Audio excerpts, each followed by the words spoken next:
Shalom, selamat malam Bapak Ibu Saudara kasih Tuhan. Hari ini Bible Class spesial lagi. Ada seorang pemuda, dia sedang mencari jati diri.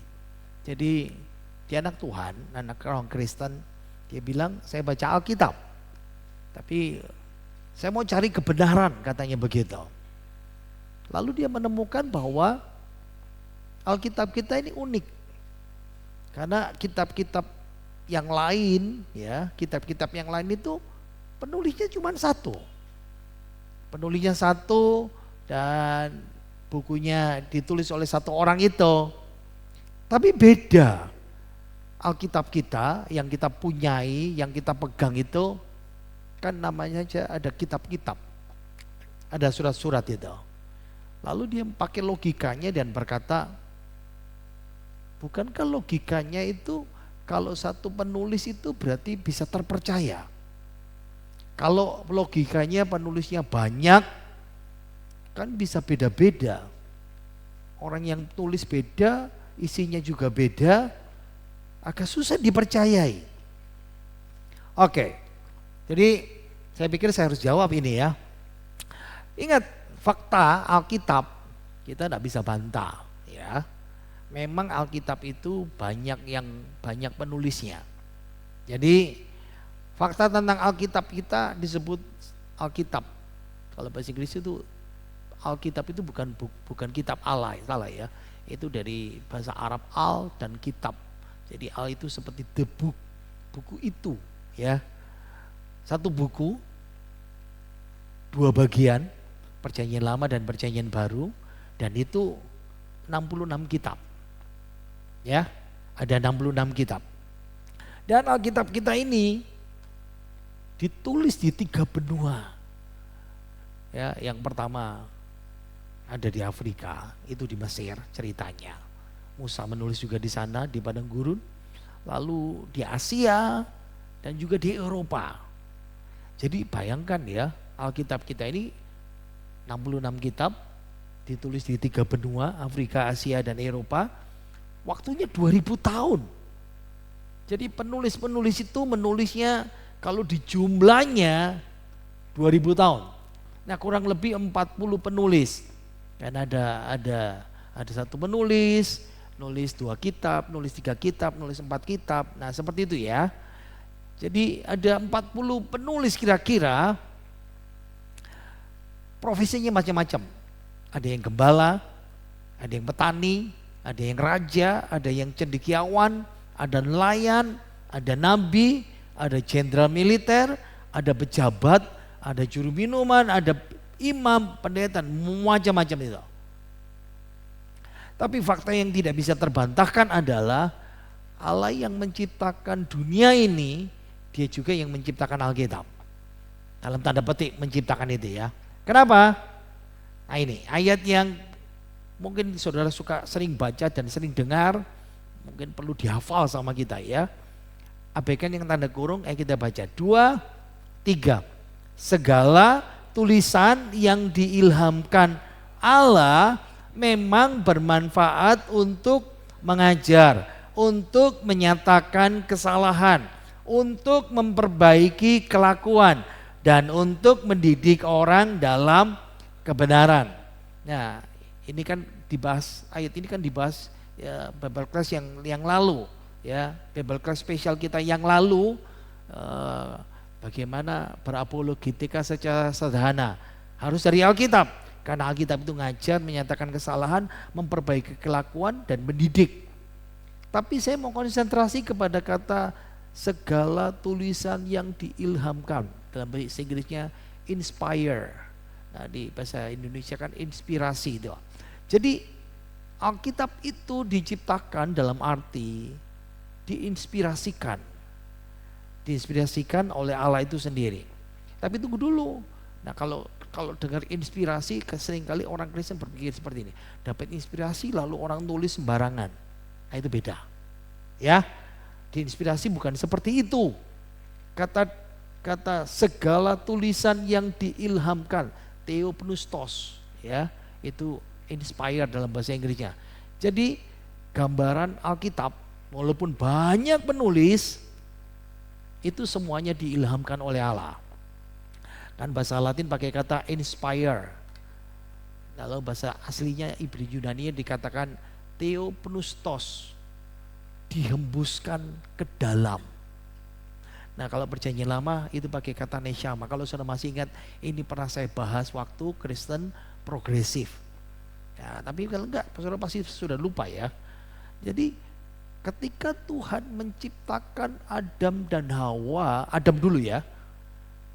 Adam dibentuk dari debu tanah. Allah membentuk Adam dari debu tanah, lalu Tuhan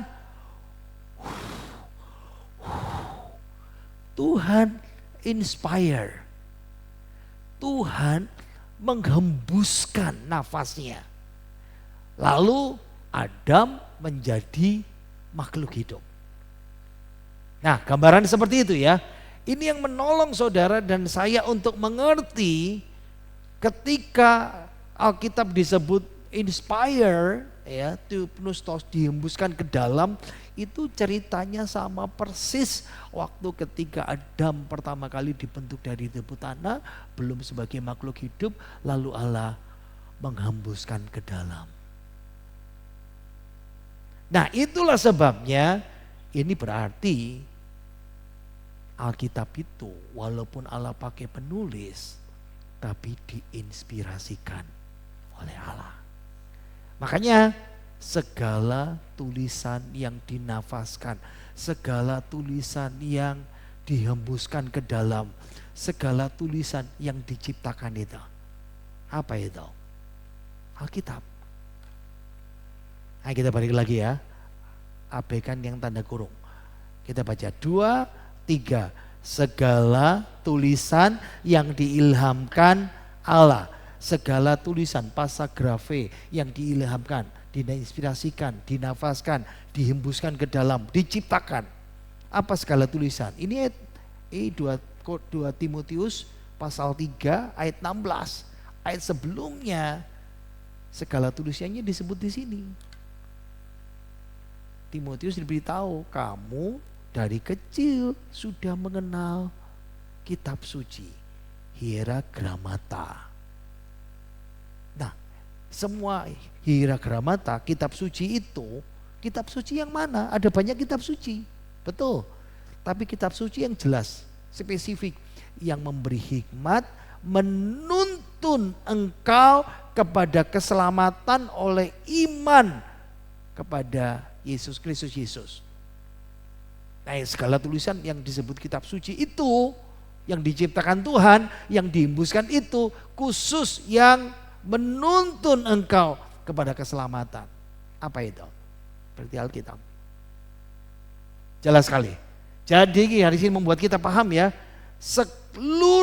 segala ayat-ayat di dalam Alkitab itu, walaupun penulisnya banyak, itu dinafaskan Allah, dihembuskan Allah, diilhamkan Allah, dihembuskan ke dalam, diciptakan. Berarti kita paham walaupun penulisnya banyak, tapi Alkitab itu inspirasi. Jadi mulai dari maknanya, beritanya, kata-katanya, sampai penulis itu menulis, semuanya itu dihembuskan oleh Allah.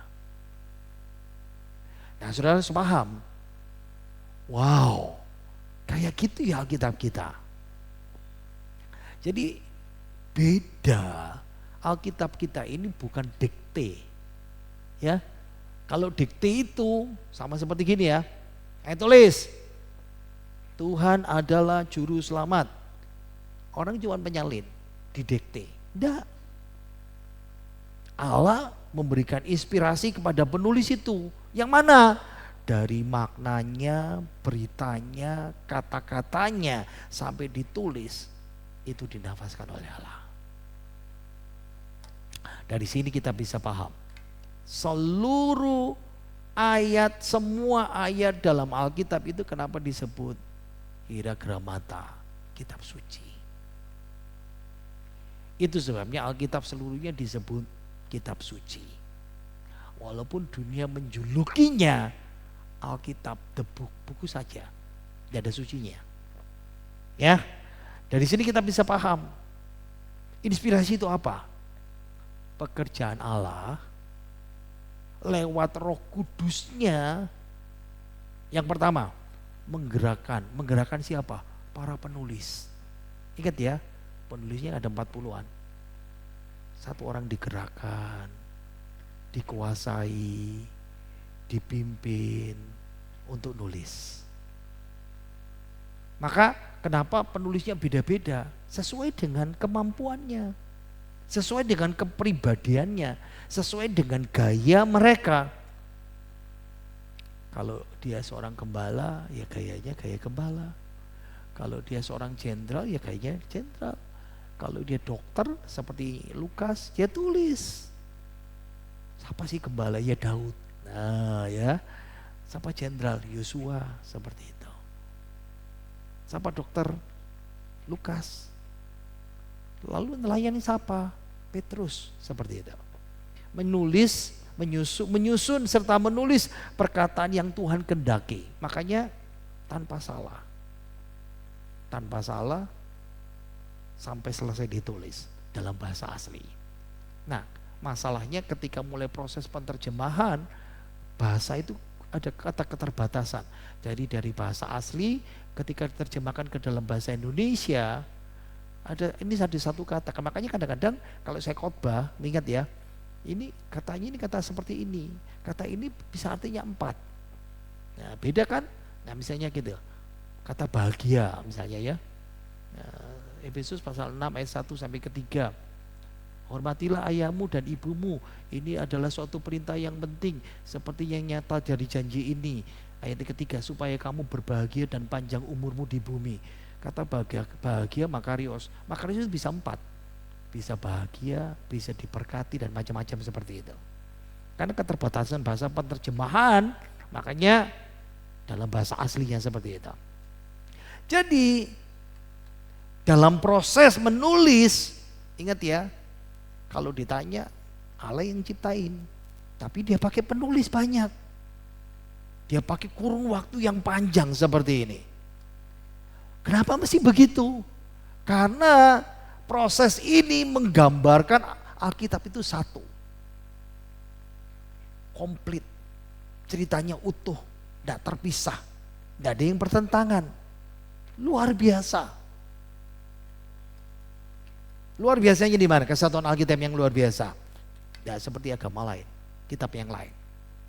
Semuanya kebanyakan ditulis satu penulis. Allah pakai banyak penulis. Dengerin ya, sampai titik akhir baru saudara ngeh nanti. Ingat ya, misalnya kalau misalnya saya jenderal Yosua, saya nggak sembarangan nulis, saya dapat inspirasi.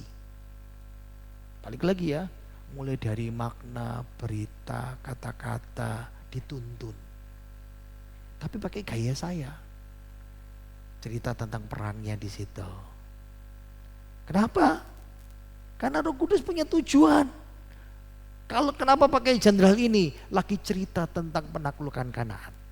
Jadi catatan sejarahnya lengkap.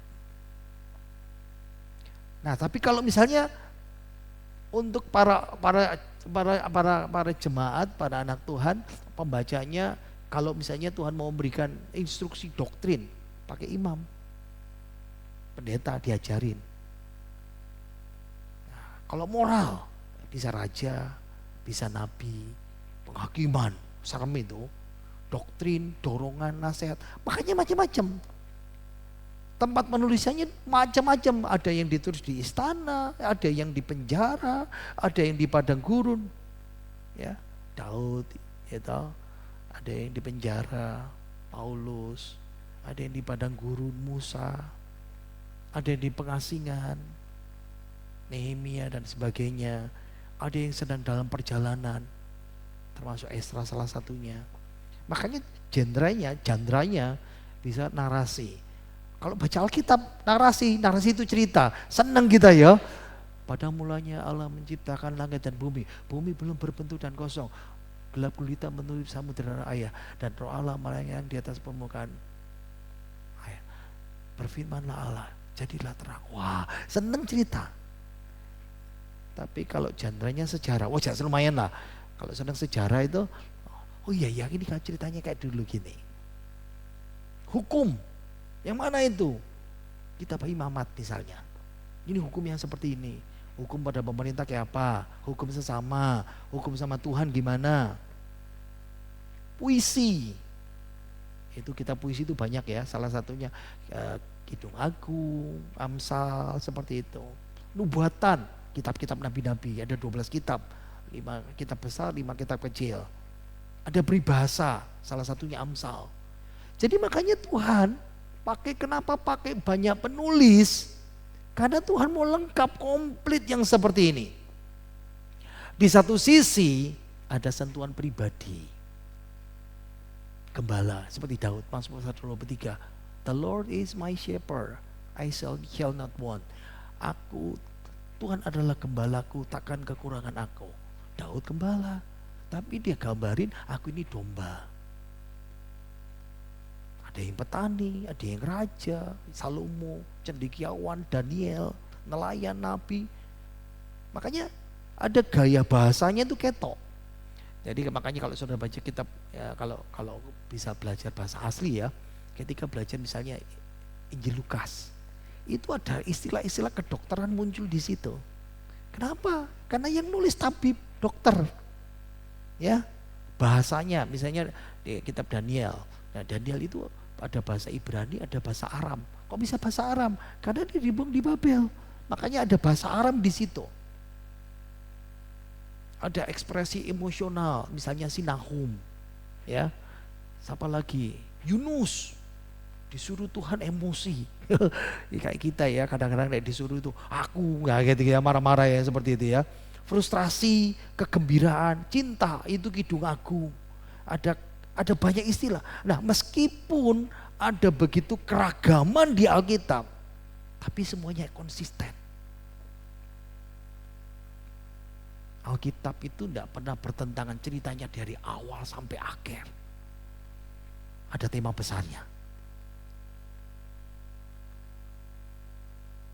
Bayangkan ya, satu orang atau 2 orang saja nulis cerita yang sama, gak bisa ketemu. Ini 40. Lihat ya, dari kitab Kejadian pertama, stop. Kita kan gak tahu penciptaan dunia. Siapa yang nulis? Nulisnya Musa. Musa itu di mana? Musa itu hidup di zaman Keluaran. Lu kok bisa orang zaman Keluaran nulis kitab Kejadian? Inspirasi Roh Kudus. Ya. Sampai kitab Wahyu, kita belum sampai di sana. Akhir zaman kita belum sampai di sana. Tapi diceritakan semuanya, sudah lengkap. Pesannya sama.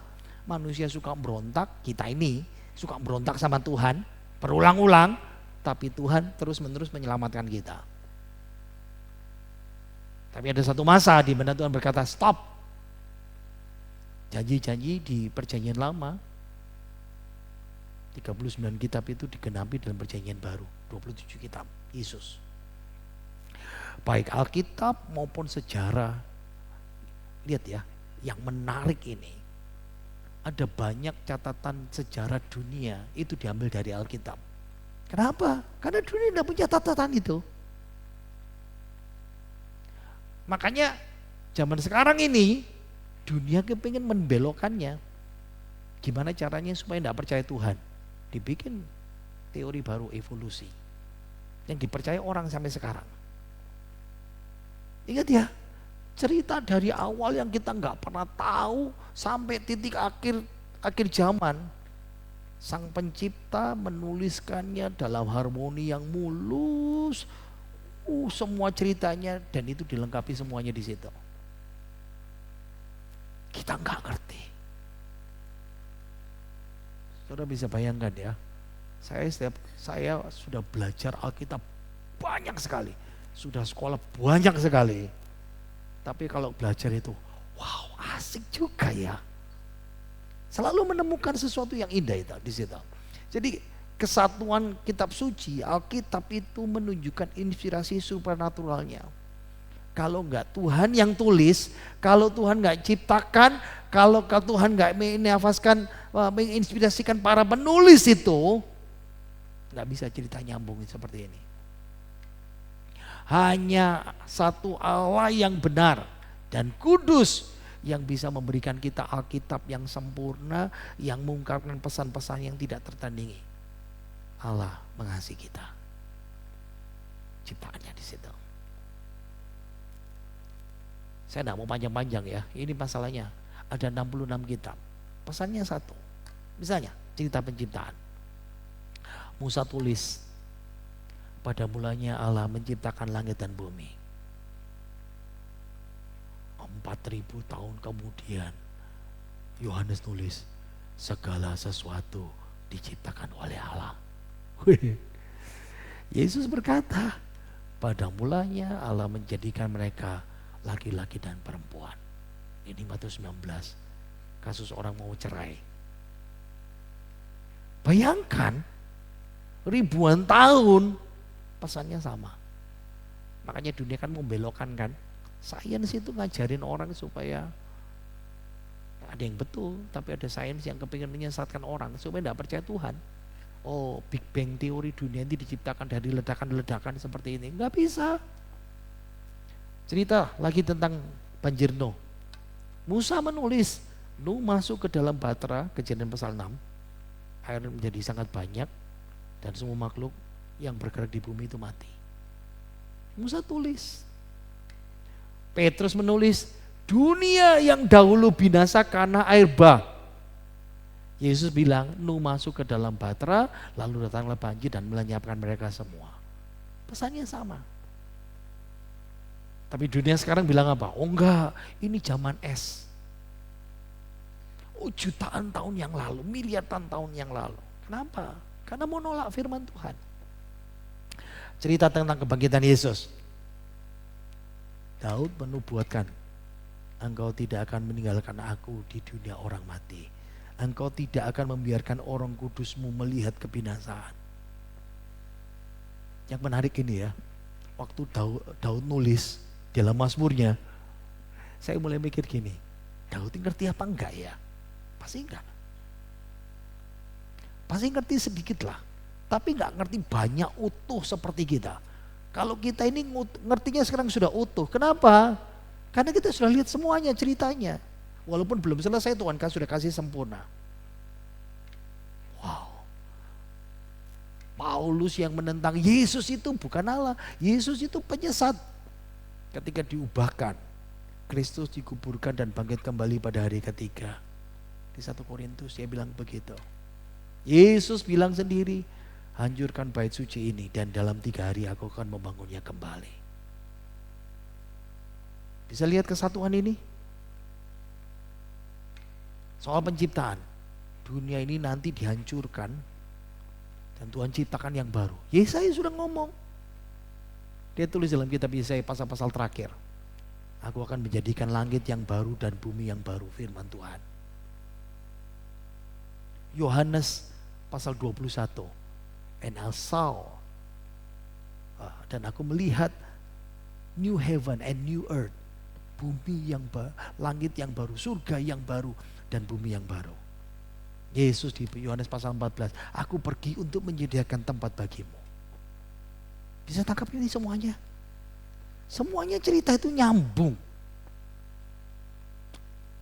Sekarang bisa lihat ya, bagaimana kesatuan Alkitab itu jalan terus. Ingat ya, 40 menulis, 2000 tahun. 66 kitab. Kok bisa jadi satu semuanya?